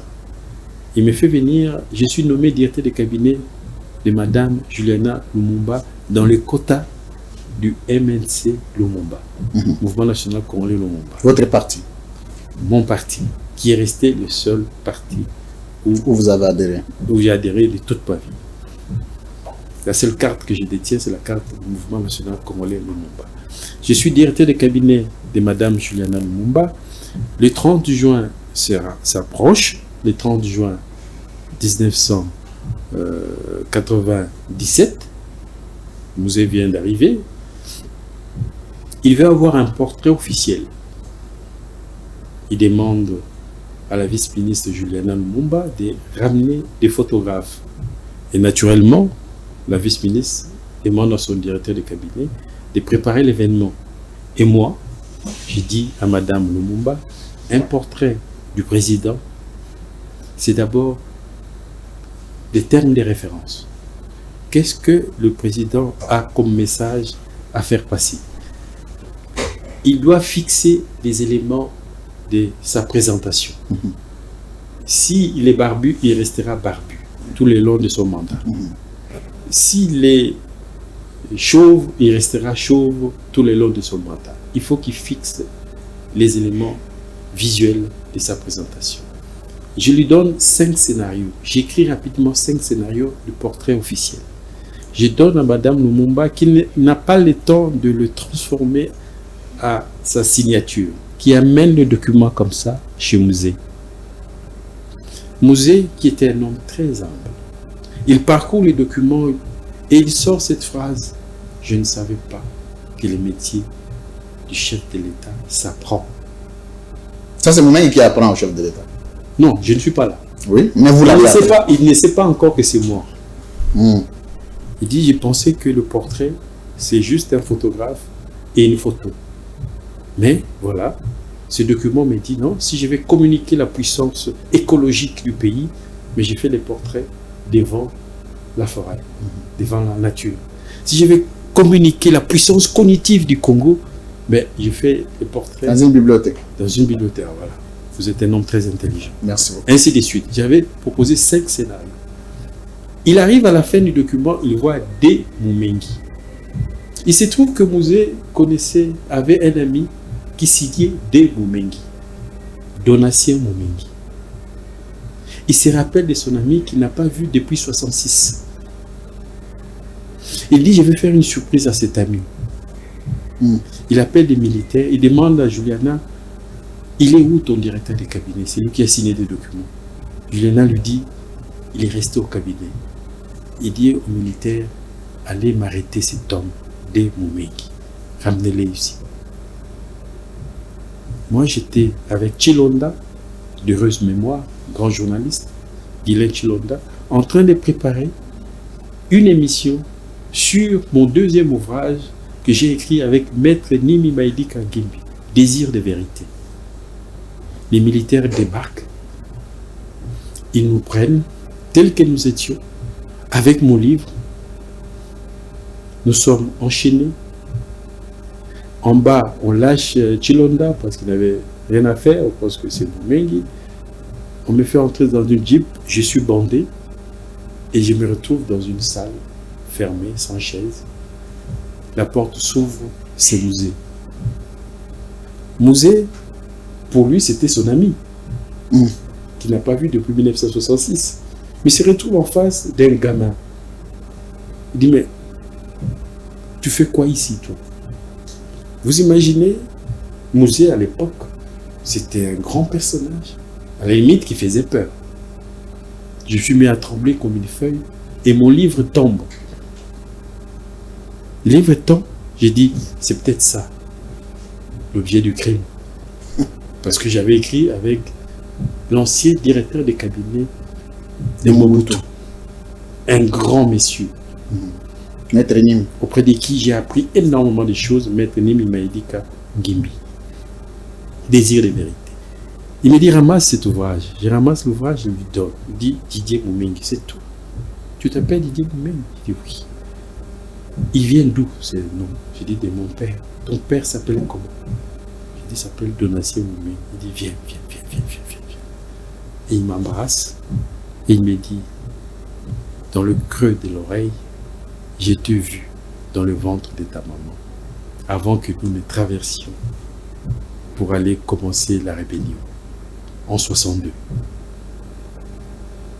C'est ça, la rencontre avec... Il faut acclamer quand même cette anecdote. C'est une confidence. Merci beaucoup. Nous prenons les derniers virages de cette rencontre. Et c'est pas fatigant, je pense que nous allons avoir le plus rapidement possible la prochaine production qui portera sur la paix sécuritaire. Monsieur Didier Mumengi, en un mot, comment il faut doter au peuple congolais la paix en une minute? Sur quelle manivelle il faut appuyer à ce jour si vous êtes chef de l'État, de poser un acte pour pacifier l'Est de la RDC? Et qu'est-ce qui manque à Tshisekedi? Depuis qu'il est, ça fait 6 ans. Vous le connaissez, je crois que vous suivez l'actualité politique de notre pays, vous suivez de très près. À quel niveau le président Tshisekedi est incapable d'accorder la paix au peuple congolais? 2 petites questions pour terminer. D'abord, il serait prétentieux pour moi de prétendre savoir ce que fait l'actuel président de la République pour faire la paix dans le Grand Lac. Et visiblement, il n'y a pas de paix. Il y a dans les actes que pose un chef de l'État la dimension visible que nous découvrons lorsqu'on signe un accord ou lorsqu'on lance une initiative, et les aspects invisibles qu'on ne sait pas. Donc c'est prétentieux de dire qu'est-ce qu'il fait. À partir du moment où la conséquence c'est qu'il n'y a pas de paix, oui. On sous-tend aussi que tous les actes posés en informel comme en formel sont voués à l'échec, ne sont pas pris en compte. Il faut se contenter de ces apports par rapport à ce que l'on sait. je constate que nous sommes dans un syndrome des engagements superficiels. Je propose un schéma qui tienne compte des causes racines du conflit et une démarche holistique du règlement de la cyclicité de cette guerre. Donc, vous êtes président, à quoi vous appuyez, sur quoi vous appuyez pour accorder au peuple congolais la paix durable? On attaque déjà la paix militaire et sécuritaire. En un mot, si vous pouvez vous résumer. Alors, donc il y a plusieurs dimensions. Nous avons une présence internationale dans notre pays. C'est la MONUSCO. C'est un outil que la communauté internationale a placé entre nos mains. Il faut en faire bon usage. D'emblée, je ne m'inscris pas dans la philosophie actuelle du désengagement sans addendum d'un traité de paix solide. On ne peut pas laisser partir l'outil international des règlements des conflits sans qu'il y ait un addendum de traité de paix. Merci. C'est tout l'essence du livre. Maintenant, en un mot, il faut se servir efficacement de cet outil international. C'est-à-dire redéfinir la mission des Nations Unies. Donner à la mission des Nations Unies un autre mandat. C'est celui de la neutralisation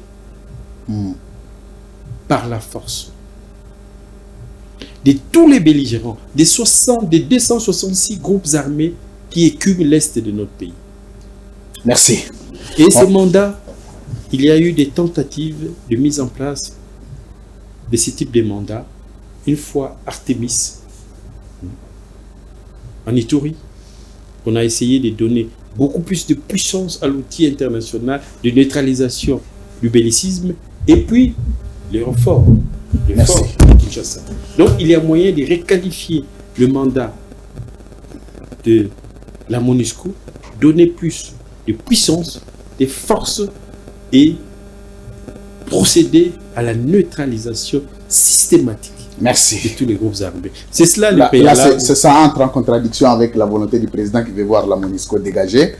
Bon, je crois que quand nous allons entamer la deuxième phase de notre épisode de l'émission La paix militaire ou la paix sécuritaire, je pense que nous allons essayer de grignoter un peu comparativement à la posture actuelle du chef de l'État et au livre. On va essayer de faire désengagement avec un addendum du schéma de paix.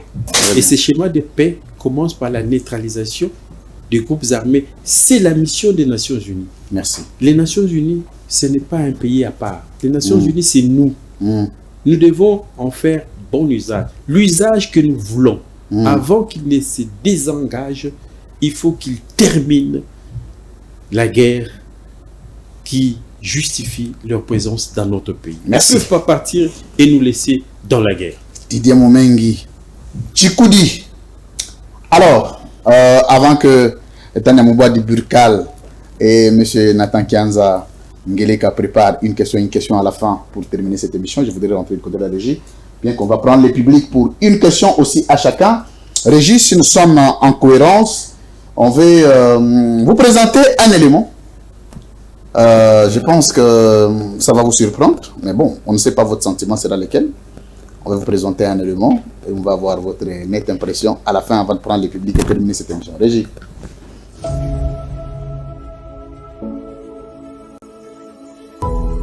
Je suis Dr Fuelo, je suis médecin, je suis ophtalmologiste.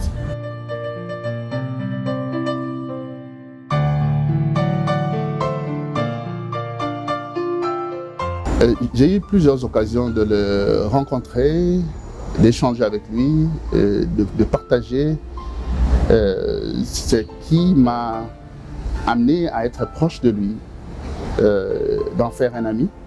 C'est surtout de constater que nous avions la même passion pour notre nation, la même passion pour un Congo meilleur.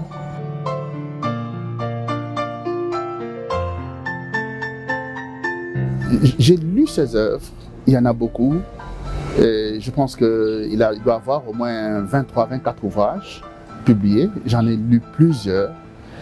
Et j'aime bien son livre sur la militarisation de l'agriculture.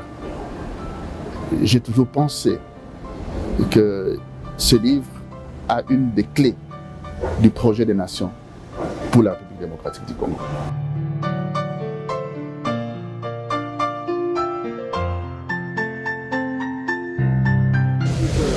Honorable Momengi Didier, moi je l'appelle Mwalim parce que pour moi c'était un coach et un enseignant à la fois.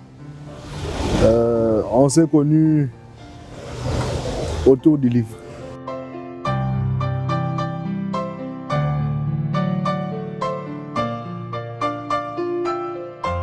Non, un mot ne suffirait pas parce que, au contraire, s'il faut un mot pour définir l'homme Momengi, je dirais il y a la cohérence, c'est la cohérence. Parce que depuis 1995, quand il a commencé à publier son premier ouvrage, j'ai l'avantage d'avoir lu toute l'œuvre Momengi. Il y avait une certaine cohérence. Et aujourd'hui, il écrit la paix. Ce mot qui, à la fois, est sibyllin et complexe. Écrire dessus, c'est parce qu'il y a une certaine cohérence. Il a commencé par l'esprit de la rupture, parce que c'est un homme de la rupture. Il n'est jamais dans les principes préconçus. Il est un véritable savant parce qu'il sait élaborer le concept.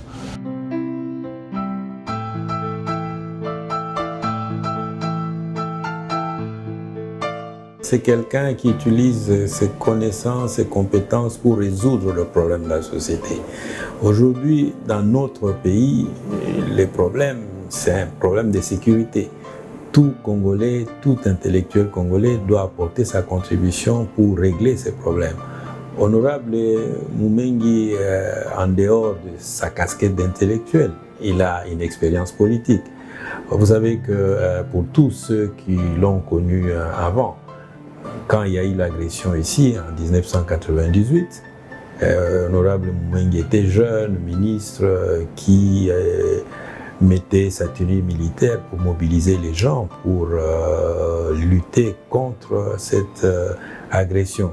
Je pense que s'il écrit sur ces sujets-là, connaissant la manière dont il aborde les questions dans ses livres, je pense qu'il va proposer des solutions parce qu'il a l'habitude pas seulement de poser des problèmes, il a l'habitude de faire des propositions.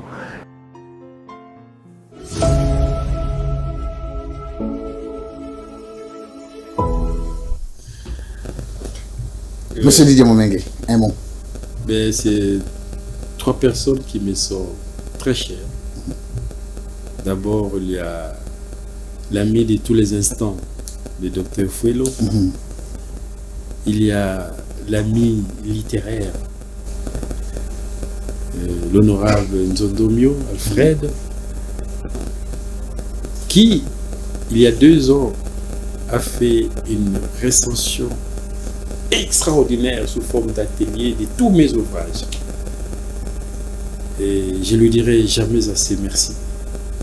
Et enfin, mon complice politique, celui qui s'appelle comme moi, Didier Molicho, mon voisin au Sénat. Et lui sait que bâtir un autre Congo est une obsession de tous les instants. Nous le partageons souvent à 2. Et merci pour cette surprise. Merci. Allez, on va s'arrêter là. C'était avec beaucoup d'émotion que Didier Momengi a répondu. Alors, on va rentrer du côté du public.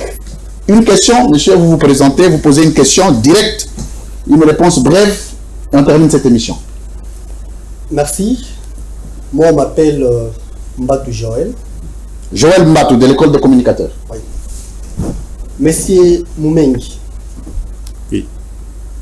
Dans la page 142 et 143 de votre ouvrage, oui, vous avez évoqué la question de l'unité de pays des Grands Lacs, mais aussi vous avez proposé que le pays qui sont membres permanents des Conseils de sécurité des Nations Unies puissent s'imposer pour rétablir la paix dans l'Est de la République, en quelque sorte pacifier l'Est de la République.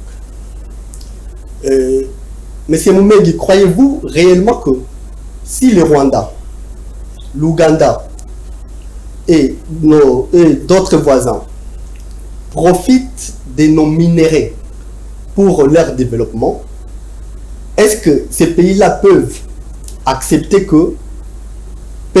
de négocier avec nous pour rétablir la paix à l'Est de la République, sachant que une fois que la paix et l'Est de la République est pacifié, ils ne vont plus bénéficier de nos minéraux. Merci. Je voudrais demander au public d'être beaucoup plus bref et concis. Alors, vous avez sûrement connaissance de la Deuxième Guerre mondiale.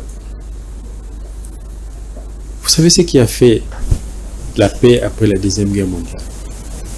La première initiative, c'était la communauté du charbon et de l'acier. Il faut mettre de la subsistance qui soit mutuellement avantageuse. Les propriétaires et les voisins. Le Rwanda nous attaque, l'Ouganda nous attaque et accessoirement le Burundi. C'est pour ça que c'est important, lorsqu'on parle de la guerre, d'échafauder l'arbre des causes et des conséquences. Merci. C'est très important. Vous allez avoir beaucoup de questions. Oui. Monsieur, vous posez la question, vous vous présentez. Vous adressez votre question. Merci, je suis Léon Mitangou. Ma question, M. Didier Moumengi, essaie de savoir, parce que nous parlons de la paix tout de suite. Est-ce qu'on peut parler de la paix lorsqu'il n'y a pas encore une cohésion nationale?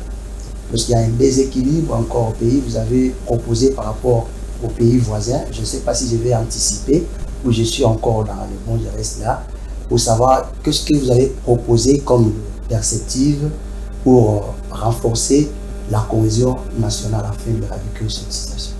Alors, vous avez tellement raison que le processus de paix commence par un consensus national, interne, endogène. Il faut que le pays fasse bloc. Et ces blocs n'est pas seulement politique. Ces blocs doivent être aussi culturels. Ces blocs doivent être économiques. Donc nous avons les triangles du bloc interne, politique, culturel, économique. Parce qu'il nous faut, pour entrer dans le co-développement, pour interagir avec les autres, il faut être des frontières économiques. On parle de mines. Qu'avons-nous fait de nos ressources minières? Avons-nous une haute école des mines? Combien d'experts des mines? Quel est le plan d'investissement dans les mines? Jusqu'à aujourd'hui, on exploite artisanalement nos mines. J'ai parlé de la découverte de l'or en 1903. Nous avons 64 ans d'indépendance. Aucune usine nationale, aucun investissement sérieux dans le domaine d'exploitation moderne des mines. Si vous ne faites pas pour vous-même ce qu'il faut pour élever des frontières économiques, pour briser les frontières culturelles entre les communautés nationales, les autres trouvent des failles pour vous diviser, pour vous exploiter, pour vous affronter, finalement pour vous occuper. Le suivant. Merci beaucoup pour l'octroi du verbe. Je suis Exaucé Kiala, je suis apprenant en sciences politiques. D'entrée de jeu, vous remercier pour les speeches parce que je ne savais pas que la guerre avait aussi une partie post-coloniale. C'est même là que se base ma question. On dit souvent, il y a un dicton qui dit que lorsqu'un vieillard meurt, c'est toute une bibliothèque qui s'en va. Aujourd'hui, M. Didier Moumengi, vous avez au-delà de 50 ans. Qu'est-ce que vous engendrez comme démarche pour que la connaissance que vous avez en matière de l'histoire politique du Congo, principalement de la guerre à l'Est, afin que cette connaissance reste de génération en génération, ou soit essayer de les inculquer dans les universités, organiser des colloques, je veux un peu m'évaser dans ce sens. Très bien, mon fils, exaucé. 3 livres sur la guerre. Le premier, Congo agressé. Il faut le chercher et le lire. Le deuxième, les chantiers de la paix. Il faut le chercher. Et le troisième, la paix tout de suite. Je commence à devenir un vieillard. Vous faites quel âge déjà, M. Moumengi, aujourd'hui? Je me mets sur la route. J'ai l'âge d'un vieillard. Parce qu'en principe, l'auteur devrait aussi parler de son âge. Oui, je suis né en 1962, il n'y a pas de mystère. Très bien. Le 23 mai 1962. Voilà, donc il n'y a pas de mystère. Faites les calculs, vous avez mon âge. Je suis un vieillard en devenir. Écrire pour moi, au-delà de la passion, c'est un devoir. C'est un devoir de reddition en tant qu'acteur politique. C'est un devoir de transmission en tant que penseur. Parce que j'en ai fait un métier. Sur la guerre, 3 ouvrages. Et les conférences dans des universités, je ne fais que ça. Si vous m'invitez, je serai là. Chaque fois qu'il s'agit de la paix, je vous ai dit tout à l'heure, éteindre la guerre, en finir avec cette bellicité cyclique à l'est de notre pays, c'est une torture de tous les jours. Merci, M. Didier Moumengi. Le suivant. Merci beaucoup. Je suis Mongwe Bodi. Vous parlez fort. Je suis Il faut vous approcher du micro, s'il vous plaît. Je suis Mongwe Bodi, étudiant à la faculté de vous communication. Mongwe Bodi. Mongwe Bodi. Mongwe Bodi. Oui, étudiant à la faculté de la communication appliquée à l'INISI. Ma question est celle de savoir, parmi les différentes solutions proposées dans cet ouvrage, quelle est la solution la plus sûre que le gouvernement peut-il utiliser pour résoudre le problème de paix en est de la RDC? Alors, il n'y a pas une solution. Il y a un ensemble de solutions, imbriquées. La guerre étant complexe, la solution doit être holistique. Je ne peux pas vous donner une solution. Toutes les solutions se tiennent, sont imbriquées. C'est un processus, c'est un schéma. Ce schéma que j'appelle un processus belligène qui, dans chacun de ces jalons, débusque et traite chaque aspect bellifuge de ces conflits. On ne peut pas avoir une solution. Merci. Monsieur, il faut un enchaînement de solutions. Didier Moumengi Tchikoudi, alors merci, on va quand même acclamer pour la qualité de question de notre public.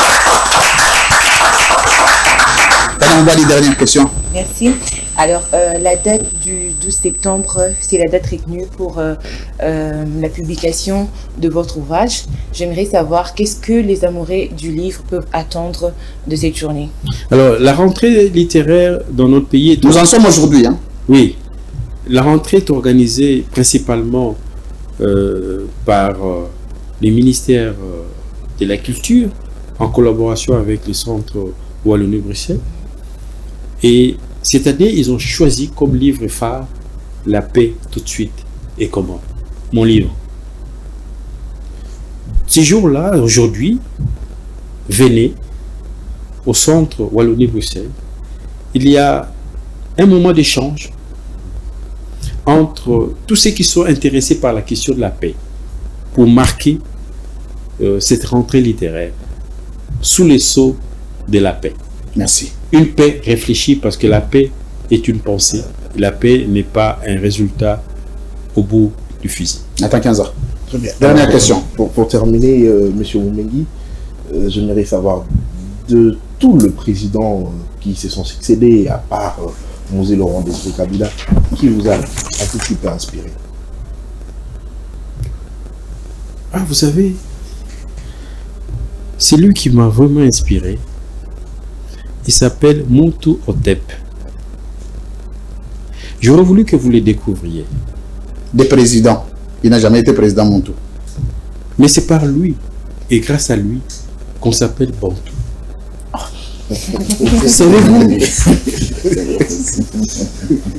Savez-vous pourquoi on vous appelle Bantou?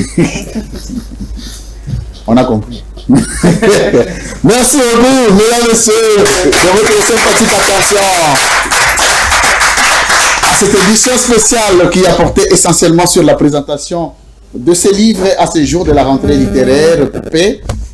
Tout de suite, et comment c'était une œuvre scientifique, en même temps politico-sécuritaire de Didier Moumengi, auteur, homme d'État congolais. J'ai eu les concours et les privilèges de co-présenter cette émission avec Madame Tania Moubouadi-Brical. Merci d'avoir été la mienne ce soir. Merci beaucoup pour l'opportunité. Merci. Monsieur Moumengi, pour merci, vos madame. différentes explications. Merci. Alors, Monsieur Nathan Kianza, merci d'avoir été le mien. Merci avec beaucoup. ta pertinente question qui va continuer à faire couler les débats dans le couloir. Merci beaucoup, Louis France. Merci à mes. Ça vous intéresse de connaître Moutouotep? Alors, cette édition spéciale est terminée avec la participation du public. Merci beaucoup, mesdames, messieurs, à l'équipe technique. James Mouka était à la technique. Merci à Issa Kazaka. Merci à Pascal. Alors, cette émission est terminée, monsieur Didier Mounyangi. Enfin, je vais vous ajouter un autre nom. Monsieur Didier Moumengi, sénateur, ancien sénateur congolais et écrivain. Merci d'avoir accepté de répondre à cette invitation face aux Congolais, face au public. C'est moi qui vous remercie pour cette opportunité de communiquer, de transmettre le message de paix. Prochain numéro dans une semaine. On se lève, on se salue.